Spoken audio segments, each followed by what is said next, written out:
السلام علیکم ورحمۃ اللہ وبرکاتہ، نحمده ونصلی علی رسولہ الکریم، اما بعد فاعوذ باللہ من الشیطان الرجیم، بسم اللہ الرحمن الرحیم، رب اشرح لی صدری ویسر لی امری واحلل عقدۃ من لسانی یفقہوا قولی۔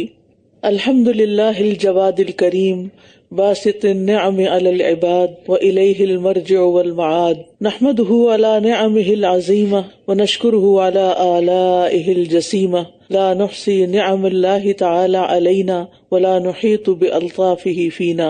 ہر قسم کی تعریف اللہ کے لیے ہے جو سخی ہے اور کرم کرنے والا ہے، وہ بندوں پر نعمتوں کو پھیلانے والا ہے، اسی کی طرف واپسی اور لوٹ کر جانا ہے۔ ہم اس کی عظیم نعمتوں پر اس کی حمد بیان کرتے ہیں اور اس کے بھاری احسانات پر اس کا شکر ادا کرتے ہیں۔ اللہ تعالیٰ کی جو نعمتیں ہم پر ہیں ہم ان کو شمار نہیں کر سکتے، اور ہم پر جو اس کی مہربانیاں ہیں ہم ان کا احاطہ نہیں کر سکتے۔ 21واں پارہ۔ اتل ما اوحی الیک من الکتاب واقم الصلاة ان الصلاة تنہی عن الفحشاء والمنکر ولذکر اللہ اکبر واللہ یعلم ما تصنعون۔ اتل ما اوحی الیک من الکتاب واقم الصلاة ان الصلاة تنہی عن الفحشاء والمنکر ولذکر اللہ اکبر واللہ یعلم ما تصنعون۔ اس کی تلاوت کیجیے جو کتاب میں سے آپ کی طرف وحی کیا گیا ہے، اور نماز قائم کیجیے، بلا شبہ نماز بے حیائی اور برائی سے روکتی ہے، اور یقیناً اللہ کا ذکر سب سے بڑی چیز ہے، اور اللہ جانتا ہے جو کچھ تم کرتے ہو۔ یہاں پر نبی صلی اللہ علیہ وسلم سے خطاب ہے کہ آپ کی طرف جو وحی کیا گیا ہے اللہ کی کتاب میں سے اس کی تلاوت کیجیے۔ تلاوت کرنے کے متعدد مقاصد ہوتے ہیں، جن میں سے ایک تو محض اجر و ثواب کے لیے تلاوت کی جاتی ہے، دوسرے اس کے معنی اور مطلب پر تفکر اور تدبر کے لیے، پھر تعلیم و تدریس کے لیے، بعض و نصیحت کے لیے، اور اس حکم تلاوت میں ساری صورتیں شامل ہیں، یعنی قرآن مجید ان تمام مقاصد کے لیے تلاوت کیا جانا چاہیے، اور پھر نماز کے ذریعے اللہ کی مدد حاصل کرنی چاہیے۔ وَأَقِمِ الصَّلَاةَ، کیونکہ صرف قرآن پڑھنا ہی مطلوب نہیں بلکہ اس پر عمل کرنا ضروری ہے، اور اس عمل میں سب سے پہلے نماز آتی ہے۔ نماز کے ذریعے اللہ تعالیٰ کی مدد حاصل ہوتی ہے، نماز کے ذریعے انسان کا اللہ تعالیٰ سے تعلق قائم ہوتا ہے، اور جب انسان نماز پڑھتا ہے اور سوچ سمجھ کر پڑھتا ہے تو یہ نماز اس کو بے حیائی اور برائی سے روکنے کا سبب بھی بنتی ہے۔ کیونکہ بعض لوگوں کا اعتراض ہوتا ہے کہ لوگ نماز بھی پڑھتے ہیں لیکن اس کے باوجود برائیاں بھی کرتے ہیں، تو یہ ایسا ہی ہے جیسے کوئی کہے کہ لوگ دوا بھی کھاتے ہیں لیکن پھر بھی ان کا علاج نہیں ہوتا، وہ شفا نہیں پاتے۔ تو کوئی دوا کب کام نہیں کرتی؟ جب وہ دوا جو ہے وہ درست نہیں ہوتی، یا صحیح ڈوز میں نہیں لی جاتی، یا اس کے ساتھ جو پرہیز بتایا جاتا ہے وہ نہیں کیا جاتا۔ تو نماز انسان کو بے حیائی اور برائی سے روکے گی، ضرور روکے گی، کیونکہ اللہ سبحانہ تعالیٰ نے ہمیں یہ بتایا ہے، لیکن اس کے لیے ضروری ہے کہ اس کے آداب اور شرائط کے ساتھ اس کو پڑھا جائے۔ اور صحیح نماز کی قبولیت کی شرائط کیا ہیں؟ کہ سب سے پہلے یہ کہ اس میں اخلاص ہو، دوسرا یہ کہ جسمانی طہارت کے ساتھ قلبی طہارت بھی ہو، یعنی نماز میں اللہ سبحانہ تعالیٰ کی طرف ہی دھیان رہے، اور پھر مردوں کے لیے باجماعت نماز اور مقرر وقت پر اس کا اہتمام، پھر نماز کے اندر ارکان صلاۃ، قرات، رکوع، قومہ، سجدہ وغیرہ میں اعتدال اور اطمینان، پھر خشوع و خضوع اور رکعت کی کیفیت، اور پھر پابندی کے ساتھ نماز کا التزام، اور اس کے ساتھ ساتھ رزق حلال کا اہتمام، کیونکہ رزق حلال عبادت کی قبولیت کا ذریعہ بنتا ہے اور عبادت کے اندر صحیح تاثیر پیدا ہوتی ہے۔ اگر نماز میں یہ شرائط نہیں پائی جائیں گی تو نماز کے اثرات بھی مرتب نہیں ہوں گے۔ اور پھر یہ ہے کہ اس کا ایک مطلب یہ بھی بنتا ہے کہ نماز پڑھنے والے کو چاہیے کہ پھر وہ منکرات سے بھی بچے، یعنی ایک طرف وہ غذا کھا رہا ہے لیکن دوسری طرف بدپرہیزیاں کر رہا ہے تو پھر وہ غذا اس کے لیے فائدہ مند نہیں ہوگی۔ یعنی ایک طرف دوا لے رہا ہے اور دوسری طرف بدپرہیزی کر رہا ہے تو بدپرہیزی کرنے سے دوا کا اثر بھی چلا جاتا ہے۔ لیکن یہ بات مانی ہوئی ہے کہ درست طریقے سے پڑھی ہوئی نماز انسان کو بے حیائی اور برائی سے روکنے کا ذریعہ بنتی ہے۔ ایک آدمی نبی صلی اللہ علیہ وسلم کی خدمت میں حاضر ہوا اور کہنے لگا، فلاں آدمی رات کو نماز پڑھتا ہے اور دن کو چوری کرتا ہے۔ آپ نے فرمایا، ان قریب اس کی نماز اسے اس کام سے روک دے گی۔ یعنی اس کو احساس پیدا ہو جائے گا کہ میں نماز پڑھ کے یہ غلط کام کرتا ہوں تو اس غلط کام سے رک جائے گا. وَلَا تُجَادِلُوا أَهْلَ الْكِتَابِ إِلَّا بِالَّتِي هِيَ أَحْسَنُ، اور تم اہل کتاب سے بحث و مباحثہ نہ کرو مگر اس طریقے سے جو سب سے عمدہ ہو، سوائے ان لوگوں کے جنہوں نے ان میں سے ظلم کیا. اور کہو ہم ایمان لائے اس پر جو ہماری طرف نازل کیا گیا اور جو تمہاری طرف نازل کیا گیا، اور ہمارا معبود اور تمہارا معبود ایک ہی ہے اور ہم سب اسی کے فرما بردار ہیں. تو اس سے یہ پتہ چلتا ہے کہ اہل کتاب سے اگر آرگیومنٹ کرنا ہو، بحث مباحثہ کرنا ہو تو اس میں انداز اچھا ہونا چاہیے، اس لیے کہ وہ اہل علم اور فہم ہیں، بات کو سمجھنے کی صلاحیت رکھتے ہیں، اس لیے بحث اور گفتگو میں تلخی اور تندی نہیں ہونی چاہیے. تو اس سے بھی پتہ چلتا ہے کہ جو صاحب علم ہوتا ہے اس سے بات کرنے کا انداز مختلف ہوتا ہے بنسبت اس کے کہ جو بالکل ان پڑھ ہوتا ہے. ان پڑھ کو اور طرح بات سمجھائی جاتی ہے لیکن علم والے کے ساتھ معاملہ اور طرح کیا جاتا ہے. اِلَّا الَّذِينَ ظَلَمُوا کا مطلب یہ ہے کہ اگر وہ تمہارے ساتھ سختی کا معاملہ کرے تو پھر تم بھی فارم لہجے میں بات کر سکتے ہو. اور اسی طرح ہم نے آپ کی طرف یہ کتاب نازل کی ہے، بس وہ لوگ جنہیں ہم نے کتاب دی ہے وہ اس پر ایمان لاتے ہیں، اور ان اہل مکہ میں سے بھی کچھ وہ ہیں جو اس پر ایمان رکھتے ہیں، اور ہماری آیات کا انکار تو صرف کافر ہی کیا کرتے ہیں. یعنی جیسے پہلے انبیاء پر کتاب نازل کی گئی ویسے ہی نبی صلی اللہ علیہ وسلم پر بھی کی گئی ہے. اور یہاں سب اہل کتاب مراد نہیں، اس میں سے کچھ ہیں جو فالذین آتیناہم الکتاب، یعنی پچھلی کتابیں جن کو ملی اور وہ اس کو سمجھتے ہیں تو یؤمنون بہ، وہ اس پر بھی ایمان لے آتے ہیں. جیسے نجاشی تھا کہ اس نے فوراً پہچان لیا کہ یہ اللہ کا کلام ہے کیونکہ وہ اپنی کتاب پر بھی ایمان رکھتا تھا. اور پھر یہ ہے کہ ایک کفر ہوتا ہے اور ایک جحود ہوتا ہے، اور کفر کا لفظ ایمان کے مقابلے میں آتا ہے اور اس کا مطلب ناشکری بھی ہے، انکار بھی ہے اور چھپانا بھی ہے. وَمَا كُنْتَ تَتْلُو مِن قَبْلِهِ مِن كِتَابٍ وَلَا تَخُطُّهُ بِيَمِينِكَ إِذًا لَّارْتَابَ الْمُبْطِلُونَ، اور آپ اس سے پہلے نہ کوئی کتاب پڑھتے تھے اور نہ اسے اپنے دائیں ہاتھ سے لکھتے تھے، اگر ایسا ہوتا تو تب باطل پرست یقیناً شک میں پڑ جاتے. یعنی نبوت کے اعلان سے پہلے نبی صلی اللہ علیہ وسلم نے اپنی 40 سالہ زندگی میں کبھی بھی لکھنے پڑھنے کا کوئی کام نہیں کیا. اور لکھنے کے لیے بھی ضروری ہوتا ہے کہ آپ کے پاس علم ہو جو آپ نے کسی انسان سے حاصل ہی نہیں کیا.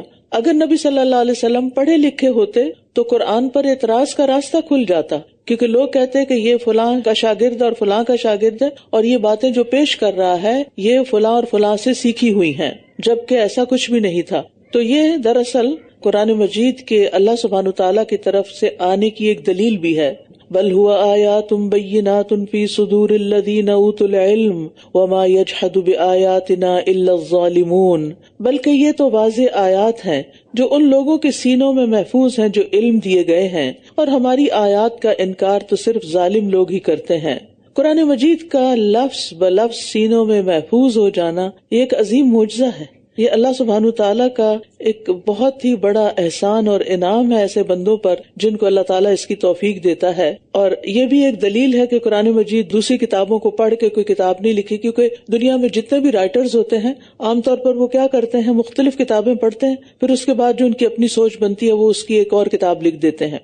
تو قرآن مجید تو سراسر اللہ سبحانہ تعالیٰ ہی کی طرف سے آیا ہے، اور پھر آنے کے بعد یہ لوگوں کے سینوں میں محفوظ ہے، جبکہ دوسری کتابیں اس طرح سینوں میں محفوظ نہیں. یعنی قرآن مجید کے علاوہ کوئی ایک کتاب ایسی بتائیں کہ جو اس بڑی تعداد میں لوگوں کے سینوں میں محفوظ ہو اور لفظ بلفظ. اور آج کل تو آپ سب ماشاءاللہ اس چیز کا مشاہدہ کر رہے ہیں اور تجربہ کر رہے ہیں اور حیران بھی ہوتے ہیں اللہ کی قدرت پر کہ کس طرح اللہ تعالیٰ نے حفاظ کو چنا اور کس طرح وہ روانی کے ساتھ ایک بہتے دریا کی طرح بہتے چلے جاتے ہیں. وہ کہاں سے آتی ہیں چیزیں، میں تو اکثر اس پہ بہت فیسینیٹ ہو جاتی ہوں کہ وہ اندر کہاں سٹوریج ہوتا ہے جس سے وہ چیز نکلتی آتی ہے. اور الحمدللہ پورا قرآن اس طرح پڑھتے چلے جاتے ہیں.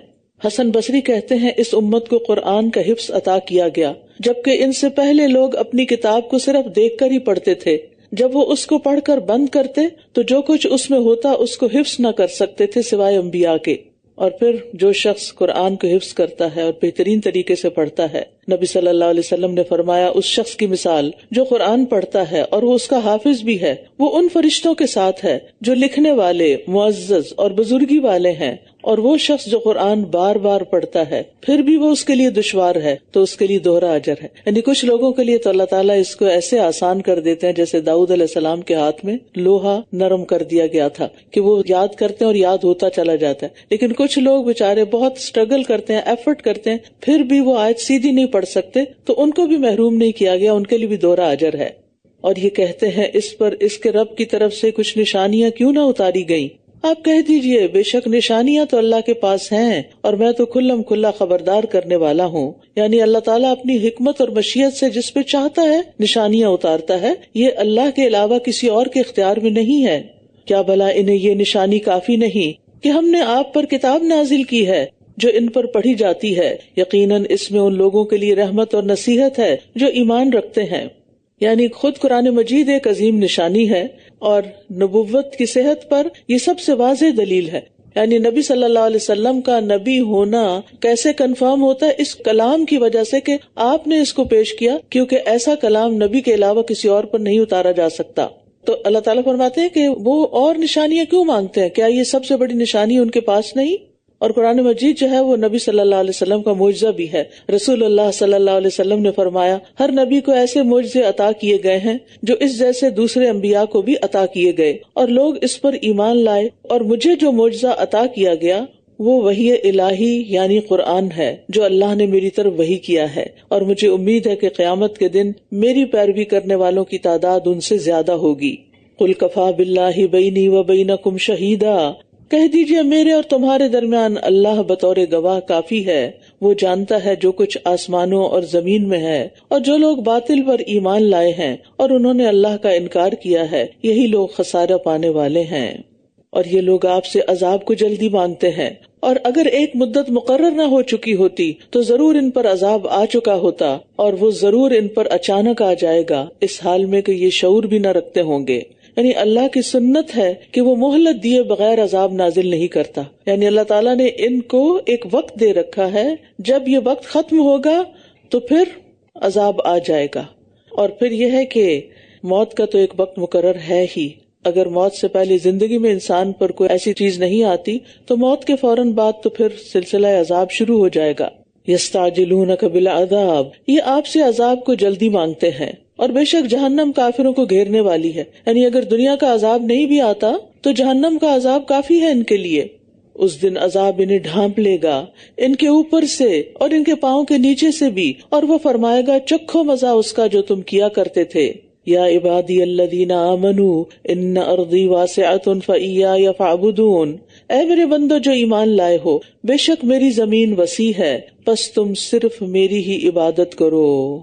یعنی ہر ایسی جگہ سے ہجرت کر جاؤ جہاں دین پر قائم رہنا مشکل ہو، جہاں تم اپنے ایمان کو نہ بچا سکو، اپنی اولاد کو نہ بچا سکو. جس طرح مسلمانوں نے مکہ سے حبشہ اور پھر بعد میں مدینہ کی طرف ہجرت کی کیونکہ مکہ میں ایمان بچانا مشکل ہو گیا تھا. کل نفس ذائقۃ الموت ثم الینا ترجعون، ہر نفس موت کا مزہ چکھنے والا ہے، پھر ہماری ہی طرف تم سب لوٹائے جاؤ گے. یعنی ہجرت کرو یا نہ کرو، بہرحال دنیا سے تو ایک دن ہجرت کرنی ہی پڑے گی. تو یہ دیکھ لو کہ کس حال میں جی رہے ہو، ایمان کا حال کیا ہے، دین کا حال کیا ہے. یعنی دنیا میں انسان ہجرت کیوں نہیں کرتا کہ اس کو اپنے دوست، عزیز، رشتہ دار، اپنا گھر، کاروبار، اپنے عیش و عشرت کی زندگی چھوڑنی پڑتی ہے. تو بتا دیا گیا کہ موت بھی آنے والی اور موت کے ساتھ سب کچھ چھوڑنا ہی چھوڑنا. یعنی یہ دنیا جو ہم نے بسائی ہوئی ہے، جو بنائی ہوئی ہے، ایک دن تو چھوڑنی ہے. اگر اللہ کے راستے میں نہیں چھوڑتے تو ویسے ہی چھوڑ دی جائے گی. تو پھر کیوں نہ انسان اپنی آخرت کو سامنے رکھ کر وہ کام کرے کہ جس میں اس کے لیے فائدہ ہی فائدہ ہے. اور جو لوگ ایمان لائے اور انہوں نے نیک عمل کیے، ہم انہیں ضرور ہی جنت کے ان بالا خانوں میں جگہ دیں گے جن کے نیچے نہریں بہتی ہوں گی، وہ ان میں ہمیشہ رہنے والے ہیں. کتنا اچھا اجر ہے عمل کرنے والوں کا، وہ جنہوں نے صبر کیا اور اپنے رب پر ہی وہ توکل کرتے ہیں. اب اس میں بھی جو اہم سبق ہے وہ صبر اور توکل کا ہے، کیونکہ ان دو کوالٹیز کے بغیر انسان نیک عمل کر ہی نہیں سکتا. کیونکہ نیک عمل کرنے میں کبھی نفس کی طرف سے رکاوٹ آتی ہے، کبھی لوگوں کی طرف سے رکاوٹ آتی ہے، کبھی طرح طرح کے خوف خطرے انسان کو لاحق ہوتے ہیں. لیکن جب انسان رب پہ بھروسہ کر لیتا ہے کہ اللہ کی خاطر میں نے کرنا ہے، آسان ہے یا مشکل بس کر گزروں، تو پھر انسان کر بھی لیتا ہے. وَكَأَيٍّ مِّن دَابَّةٍ لَّا تَحْمِلُ رِزْقَهَا اللَّهُ يَرْزُقُهَا وَإِيَّاكُمْ وَهُوَ السَّمِيعُ الْعَلِيمُ۔ اور کتنے ہی جاندار ایسے ہیں جو اپنا رزق اٹھائے ہوئے نہیں پھرتے، اللہ ہی انہیں رزق دیتا ہے اور تمہیں بھی، اور وہ خوب سننے والا، خوب جاننے والا ہے۔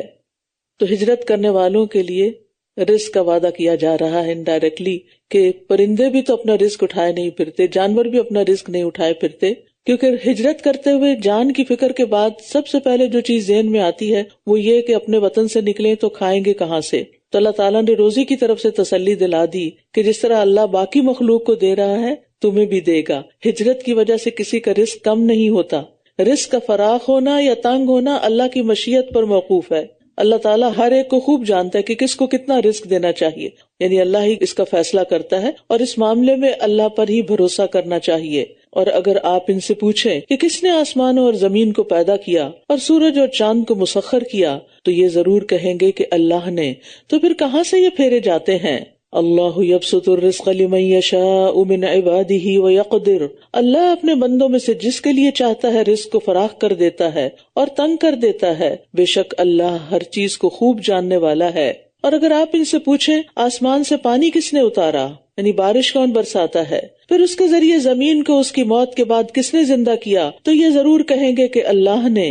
کہہ دیجئے الحمدللہ، بلکہ ان کے اکثر عقل سے کام نہیں لیتے، کیونکہ اگر ان میں عقل ہوتی تو کبھی شرک نہ کرتے کہ سب کچھ کرنے والا اللہ ہے اور معبود تم نے دوسروں کو بنا لیا اور اس کے ساتھ شریک کر لیا۔ وما هذه الحیات الدنیا الا لہو ولعب، اور دنیا کی یہ زندگی تو بس ایک دل لگی اور کھیل ہے، اور یقیناً آخرت کا گھر ہی اصل زندگی ہے، کاش یہ جانتے ہوتے۔ بعض سلف صالحین کہتے ہیں اگر دنیا تمہارے لیے باقی رہے گی تو تم اس کے لیے باقی نہ رہو گے، کیونکہ ایک دن تو ختم ہو جائے گی۔ اصل گھر انسان اگر سمجھے تو آخرت کا گھر ہے، لیکن اس کی طرف ہماری توجہ کم ہی جاتی ہے۔ ہم اپنے خیالوں میں موجودہ گھر جس میں دنیا میں رہتے ہیں اس کی تو بہت فکر کرتے رہتے ہیں، لیکن وہ گھر ہمیشہ جس میں رہنا ہے اس کا دن میں ہارڈلی کبھی خیال آتا ہے کہ وہاں کیا ہوگا، مجھے وہاں کیا چاہیے اور کون سے درجات چاہیے۔ اور اصل عیش جو ہے وہ آخرت کی عیش ہے۔ فَإِذَا رَكِبُوا فِي الْفُلْكِ دَعَوُا اللَّهَ مُخْلِصِينَ لَهُ الدِّينَ، پھر جب یہ کشتی میں سوار ہوتے ہیں تو دین کو اللہ کے لیے خالص کر کے اس کو پکارنے لگتے ہیں۔ پھر جب وہ انہیں خشکی کی طرف نجات دے دیتا ہے تو یکا یک یہ شرک کرنے لگتے ہیں، تاکہ جو ہم نے انہیں دیا یہ اس کی ناشکری کریں اور تاکہ یہ فائدہ اٹھا لیں، بس ان قریب یہ جان لیں گے۔ اولم یروا انا جعلنا حرما آمنا، کیا انہوں نے دیکھا نہیں کہ ہم نے ایک امن والا حرم بنایا ہے، جبکہ ان کے ارد گرد سے لوگ اچک لیے جاتے ہیں؟ کیا پھر بھی یہ باطل پر ایمان لاتے ہیں اور اللہ کی نعمت کا انکار کرتے ہیں؟ یعنی حرم کو امن و سکون کی جگہ بنانے میں اللہ تعالیٰ کا بہت بڑا احسان ہے جو اللہ تعالیٰ نے اہل مکہ پر کیا کہ ان کو ایسی جگہ عطا کی، جبکہ پوری دنیا میں لوگ قتل و غارت اور لوٹ مار اور طرح طرح کی مشکلات کا شکار ہیں، اور خاص طور پر عرب کے وہ باقی علاقے حرم کے علاوہ دور جاہلیت میں بہت زیادہ مسائل کا شکار تھے۔ تو اللہ کا اگر یہ احسان ہے تو پھر کیا کرنا چاہیے؟ اس احسان کو ماننا چاہیے، اس نعمت کا اقرار کرنا چاہیے کہ یہ خاص ہم پر اللہ کا فضل ہے، لہٰذا ہمیں پھر صرف اور صرف اللہ ہی کی عبادت کرنی چاہیے۔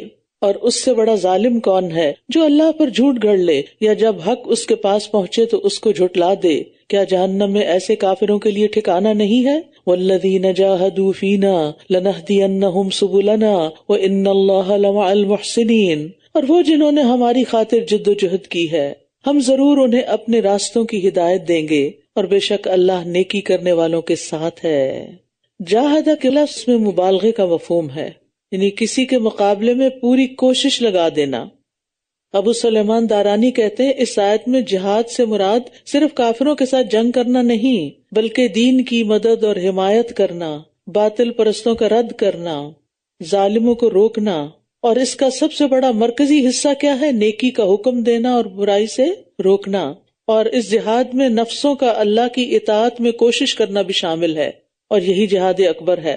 رسول اللہ صلی اللہ علیہ وسلم نے فرمایا مجاہد وہ ہوتا ہے جو اللہ کی اطاعت کے معاملے میں اپنے نفس سے جہاد کرے، اپنے آپ کو منا لے کہ اس نے جو اللہ کا حکم ہے وہ کرنا ہے، چاہے وہ آسان ہے یا مشکل، پسند ہے یا ناپسند۔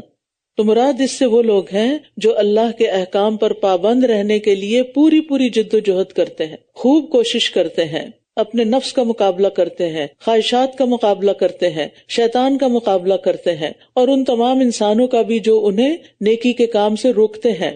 اور پھر یہاں آیت کا آخری حصہ جو ہے وَإِنَّ اللَّهَ لَمَعَ الْمُحْسِنِينَ، اللہ سبحانہ تعالیٰ تو عرش پر ہے لیکن اس کے باوجود وہ اپنی مخلوق کے ساتھ بھی ہے۔